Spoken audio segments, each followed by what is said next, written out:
Alam mo yung mga lingkod bayan, marami naman sa amin, hindi lahat sa amin, meron talagang pagnanasa sa puso na makatulong. So, yung isang paraan ng pagtulong ay pagkakaroon ng pagtakbo at pagiging isang opisyales.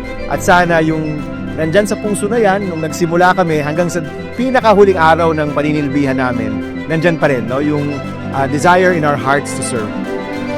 Alam niyo po, hindi madali ang buhay ng isang public servant, hindi madali ang politika sa ating bansa. Pero kung nandyan sa puso, yung ating kagustuhan tumulong at patigas yung mga tiyan natin, handa tayong magtrabaho, marami tayong pwedeng magawa para sa mga kababayan natin. There's a lot that we can do.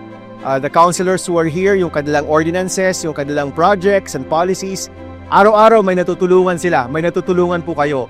At ganoon rin yung pakiramdam po namin sa Senado. Siguro po kung nandyan yung heart of service, kailangan talaga nating piliin ang buhay na to at gawin yung kailangan nating gawin para sa mga kababayan natin.